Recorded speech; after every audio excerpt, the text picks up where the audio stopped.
তোমাদের সবাইকে নর্থ সিকিমের একটা ভিডিওতে স্বাগত। অনেক দিন পরেই ভিডিওটা ছাড়ছি, তার জন্য অনেক অনেক সরি। আমার আসলে সময় হয়ে ওঠেনি এডিট করার। আজকে আমি আপনাদের দেখাবো লাচিং লাচিং যাওয়ার পথের যেসব ভিডিও ছিল সেগুলো। আমরা গ্যাংটকে থেকেছিলাম একটা রাত্রি, তার পরের দিনকে সকালবেলায় আমাদের লাচিং লাচিংয়ে যাওয়ার জন্য বেরোতে হয়েছিল। এ সমস্ত কিছু আমাদের ট্যুর ট্রাভেলই ঠিক করেছিল আমরা কোন দিন কোথায় যাব।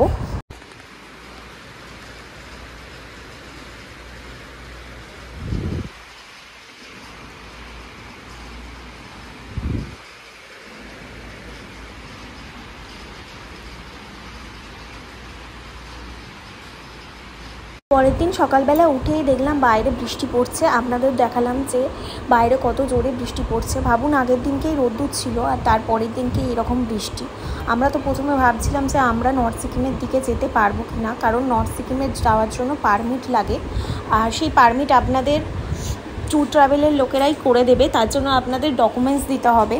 যদি আপনি 18 বছরের ওপরে হন তাহলে আপনার ভোটার কার্ড কিংবা ড্রাইভিং লাইসেন্স আপনি দিতে পারেন।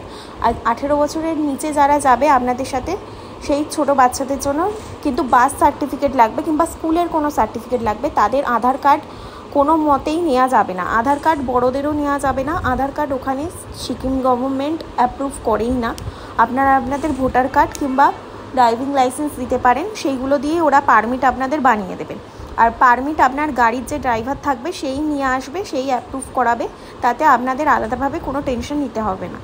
এরপরে আমরা শুধু বসে অপেক্ষা করছিলাম কখন বৃষ্টিটা থামবে আর আমরা বেরোবো। অবশেষে বৃষ্টি থেমে গেল আর আমরা এখানে গাড়িতে উঠে পড়েছি। আমাদের পারমিট করানো হয়ে গেছে আর আমরা বেরিয়ে পড়েছিলাম লাচিংয়ের উদ্দেশ্যে।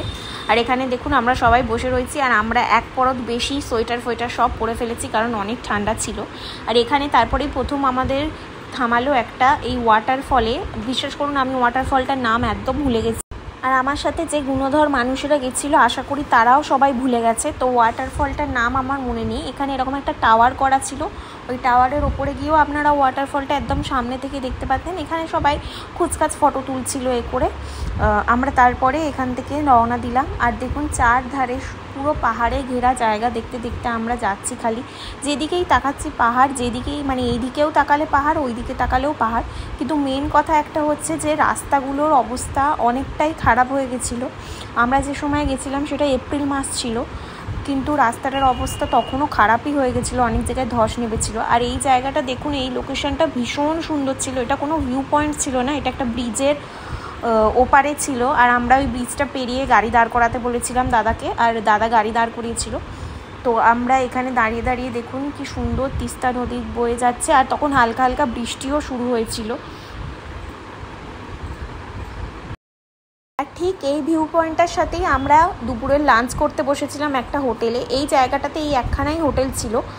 আর দেখুন, এইটা যেহেতু একদম নদীটার পাশে, ওই জন্য এর নামও হচ্ছে রিভার সাইড ক্যাফে। এখানে বান্টি দাদা নাচছে, কে জানে ওর সবে আনন্দ। আর এখানে আমরা লাঞ্চ করে বেরিয়ে পড়েছিলাম লাচিংয়ের পথে।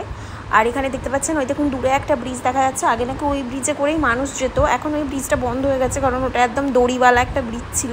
আর এখানে বলছিল প্রতি বছরই একটা করে ব্রিজ বানানো হয়, তারপরে আবার যখন তিস্তা নদীতে বান আসে সেই ব্রিজ ভেঙে যায়, আবার ওরা নতুন করে ব্রিজ বানায়। আর আমরা সত্যি কথা প্রত্যেকটা রাস্তায় যখন যাচ্ছিলাম আমরা বুঝতে পারছিলাম যে হ্যাঁ, রাস্তাগুলোর অবস্থা কত খারাপ। পুরো রাস্তাটা কাদা কাদা। এটা যদি বৃষ্টি হয় একদিন টানা তাহলে আরও ভেসে যাবে। তো যাই হোক, এইসব দেখতে দেখতেই আমরা প্রায় পৌঁছে গেছিলাম। তবু বিকেল হয়ে গেছিলো, এবার সন্ধ্যে নামবো। তো আমরা চেষ্টা করছিলাম পুরো প্রপার সন্ধ্যে নামার আগে যেন আমরা পৌঁছে যাই।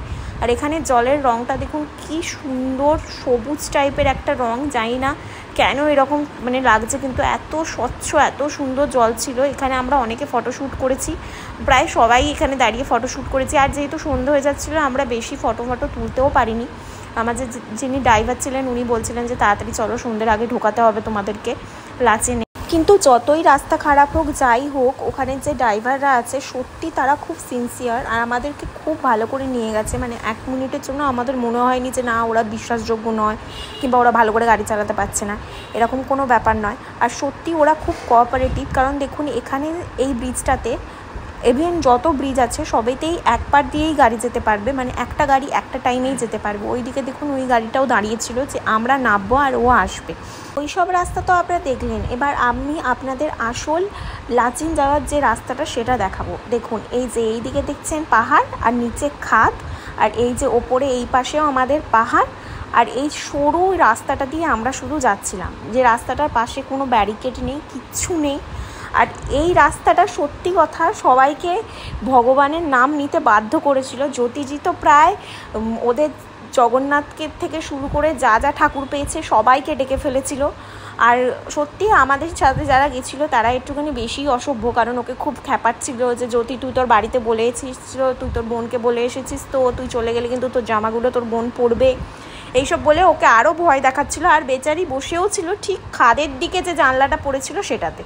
যাই হোক, এইরকম করতে করতে আমরা এই জায়গাটা পেরিয়েছি। সত্যি কথা সবারই বুক ধুপি ধুপি করছিল। আর নিচেতেও আমরা দেখলাম যে খাইয়েতে নিচেতেও অনেকগুলো 3-4টে গাড়ি অন্য অন্য জায়গায় পড়েছিল, হয়তো তারা অ্যাক্সিডেন্ট করেছে।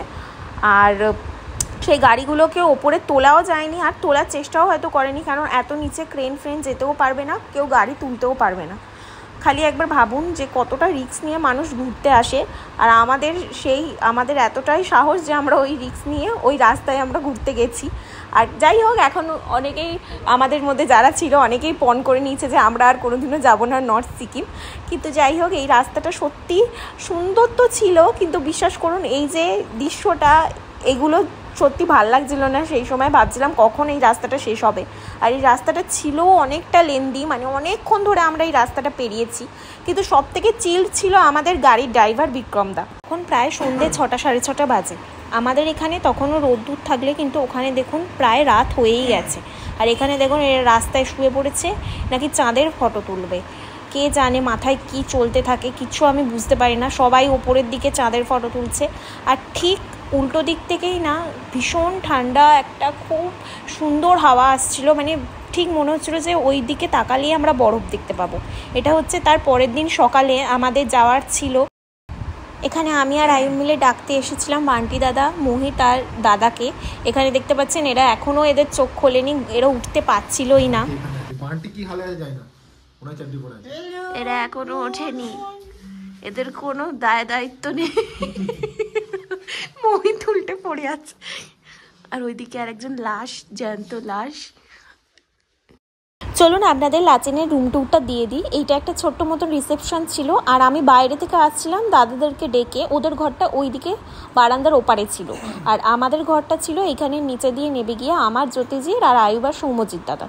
ঘরগুলো বেশ বড়ই ছিল, আর যেহেতু এই হোমস্টেটা একদম নতুন খুলেছে তো অনেক পরিষ্কার পরিচ্ছন্নও ছিল। আর এই করিডোর দিয়ে একটুখানি এগিয়ে হয়েছে, দুপাশে দুটো ঘর আমাদের। ভোরবেলা ছিল তো এখানে আলো জ্বালানো ছিল না, তো আমি আলো জ্বালাইও নি। আর এখানে দেখতে পাচ্ছেন আমি রেডি হয়ে গেছি, আর জ্যোতিজি ওখানে বিছানার ওপর উল্টে পড়ে আছে, বলছে আমি উঠবো না, কারণ আমরা অনেক রাত্রির করেই ঢুকেছিলাম আর অনেক ক্লান্ত হয়ে গেছিলাম। এত জার্নি হচ্ছিল বলে আমরা মানে অনেক ক্লান্তও হয়ে গেছিলো। আর এখানে ছিল হচ্ছে ওয়াশরুমটাও বড়ই ছিল, গিজারও ছিল, গিজার কাজও করছিল।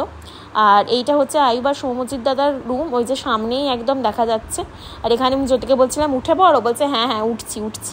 এখানে সৌম্যজিৎ দাদাও রেডি হচ্ছে, সেই পুরো ঠান্ডায় সব কাঁপছে, কারণ অনেকটাই ঠান্ডা লাগছিলো, আর ভোরবেলা তো আরও ঠান্ডা লাগছিলো। আর এখানে ওদের ওয়াশরুমটাও মানে সব ওয়াশরুমের সাইজগুলোই সেম ছিল, দাদাদেরটাও তাই ছিল। আর এখান দিয়ে আমরা বাইরে দেখার চেষ্টা করছিলাম, আর বাইরে সেরকমভাবে কিছু দেখা তো যাচ্ছিলো না, পুরোই অন্ধকার ছিল। আর এই সামনে দেখুন একটা ব্যালকনি ছিল, ব্যালকনির এখানে নিচে ওদের একটা বসার মতন সিটিং এরিয়া ছিল, ওটাতে আমাদের যাওয়া হয়নি কারণ আমরা এইখানে বেশিক্ষণ ছিলাম না। আর ওই যে জলের বোতলটা দেখতে পেলেন যেটা এই ব্যালকনিতে রাখা ছিল, বিশ্বাস করবেন এটা না আমরা নিতে ভুলে গেছিলাম, এটা সারা রাত্রির ওখানে থেকে বরফ হয়ে গেছিলো পুরো। আর ওই দেখুন দূরে দেখা যাচ্ছে বরফের পাহাড়। পরের ভিডিওতে আমি আপনাদের বরফের সাম্রাজ্য নিয়ে যাব কালাপাত্থারে, ওখানে আমরা প্রচণ্ড বরফ দেখতে পেয়েছি। তো পরের ভিডিওতে দেখা হচ্ছে।